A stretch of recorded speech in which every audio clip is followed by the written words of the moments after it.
Você tem certeza que se morresse hoje iria para o céu? Talvez você diga, eu não sei se eu vou para o céu. Talvez nunca tenha pensado nisso. Mas a Bíblia nos dá 100% de certeza de que estamos indo para o céu. Agora, de acordo com a Bíblia, você tem que entender algumas coisas para receber sua salvação. Primeira coisa, a Bíblia nos diz em Romanos 3:23, porque todos pecaram e destituídos estão da glória de Deus. A Bíblia diz que o pecado é a transgressão da lei de Deus. Quando quebramos a lei de Deus, pecamos. E, de acordo com esse versículo, todos pecamos. Eu sou um pecador, você é um pecador. E, infelizmente, existe um salário para os nossos pecados. Em Romanos 6:23 diz, porque o salário do pecado é a morte. Quando eu vou trabalhar, eu recebo um dinheiro, aquele é meu salário. Mas por causa do meu pecado, o salário é a morte. O que eu recebo como pagamento é a morte, porque o salário do pecado é a morte. Quando pensamos na morte, a maioria das pessoas pensa na morte física. Mas em Apocalipse, capítulo 20, versículo 14 e 15, a Bíblia diz, e a morte e o inferno foram lançados no lago de fogo. Esta é a segunda morte. E aquele que não foi achado escrito no livro da vida foi lançado no lago de fogo. Então, de acordo com a Bíblia, nosso pagamento por nossos pecados não é só a morte física, mas a segunda morte. Mas o que é a segunda morte? Ser lançado no lago de fogo. Esta é a segunda morte. O que a gente recebe por nosso pecado é a morte. Morte física e espiritual, que é ser lançado no lago de fogo. Apocalipse 21:8 diz, mas quanto aos covardes, aos incrédulos, e aos abomináveis, e aos homicidas, e aos fornicadores, e aos feiticeiros, e aos idólatras... Uau, uma lista ruim. A maioria das pessoas iria concordar. Um homicida, sim, eles vão para o inferno. Agora perceba você, ele disse os covardes e os incrédulos, e os abomináveis, e os homicidas, e os fornicadores, e os feiticeiros, e os idólatras. E no final da lista ele diz, e todos os mentirosos. A sua parte será no lago que arde com fogo e enxofre, que é a segunda morte. E o motivo pelo qual Deus adiciona o pecado de mentir no final da lista é tentar provar alguma coisa. É provar pra gente que todos nós pecamos. Todos já mentiram alguma vez. E aqui ele está tentando dizer que não há sequer um justo. Todos nós pecamos alguma vez e merecemos ir para o inferno. Essa é a má notícia. Eu sou pecador, você é pecador e todos inicialmente estão condenados. Mas o evangelho é a boa notícia, ou as boas novas. Romanos 6:23 diz, porque o salário do pecado é a morte. Agora a gente consegue entender isso melhor.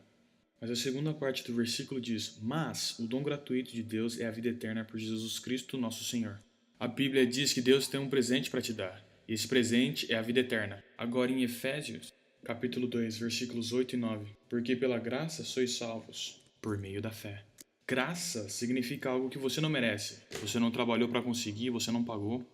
Salvo quer dizer que você foi salvo de ir para o inferno. E eu acredito que você não quer ir para lá também. Por meio da fé significa que você acredita. Porque pela graça sois salvos por meio da fé. E isso não vem de vós, é dom de Deus. Dom significa presente. Não vem de obras para que ninguém se glorie. E um presente não é algo que você conquista, é algo que lhe é dado. E outra pessoa pagou pelo seu presente, não você. Se você tivesse que me dar dinheiro pelo presente, não seria presente. Se eu te desse um presente e pedisse que você fizesse algo em troca, não seria um presente. Agora, o presente não te custou nada, mas custou para a pessoa que te deu alguma coisa. E o presente de Deus é da mesma forma. Jesus teve que pagar por esse presente. Romanos capítulo 5, versículo 8 diz, mas Deus prova o seu amor para conosco em que Cristo morreu por nós, sendo nós ainda pecadores. E no versículo mais conhecido da Bíblia, João 3,16, porque Deus amou o mundo de tal maneira que deu seu Filho unigênito, para que todo aquele que nele crê não pereça, mas tenha a vida eterna. E o evangelho é esse. Jesus Cristo nasceu de uma virgem, viveu uma vida perfeita, nunca cometeu pecado, nunca errou. Ele morreu na cruz, foi sepultado. A Bíblia diz que sua alma foi para o inferno e lá ficou por 3 dias e 3 noites. E ressuscitou no terceiro dia. Não para pagar pelos seus próprios pecados. Ele não tinha pecado. Ele morreu para pagar pelos nossos pecados. Você entende? Já foi tudo pago. O presente já foi pago, mas você tem que entender isso. João 3,16 diz, tenha vida eterna. O presente é a vida eterna. Para sempre quer dizer que vai durar sempre, sem fim, não tem fim, é eterno. No mesmo capítulo, versículo 15, ele diz eterno. Eterno significa que nunca vai acabar. João 3,36, tem vida eterna. Romanos 6,36, vida eterna. A Bíblia está repleta de versículos. Vida eterna, para sempre, vida eterna, vida que jamais irá acabar. De acordo com João 3,36, você consegue essa vida assim que acredita. Aquele que acredita no Filho tem a vida eterna. Agora, algumas pessoas pensam que eu posso receber salvação. Depois que eu recebi a salvação, eu posso perder ela, cometendo um homicídio, suicídio ou algo do tipo. E daí então Deus vai tirar minha salvação? Porque se ele tirasse, quer dizer que não era eterna. Temos que entender que salvação não é uma coisa que nós ganhamos. Uma vez que temos, não é algo que nós mantemos. A Bíblia diz em Tito 1:2, em esperança da vida eterna, a qual Deus, que não pode mentir, prometeu antes dos tempos dos séculos. A nossa esperança para a vida eterna é essa. Deus não pode mentir. Se Deus prometeu vida eterna, isso quer dizer que temos vida eterna. Ele me prometeu vida eterna, então quer dizer que eu tenho vida eterna, mesmo cometendo algo grave, porque isso não vem da gente. Nós não temos vida eterna de nós mesmos. Esse é um presente eterno. Eis aqui a única coisa que você precisa fazer. Assim como qualquer outro presente, você tem uma escolha. Você pode aceitar ou recusar. Você deve estar se perguntando, como é que eu faço para aceitar esse presente? Romanos 10:9 diz assim, a saber se significa que você tem uma escolha. A Bíblia diz, se com a tua boca confessares ao Senhor Jesus, a palavra confessar significa admitir. Você pode pensar, o que eu estou admitindo? Você está admitindo que é pecador, que você merece ir para o inferno, mas está pedindo por perdão.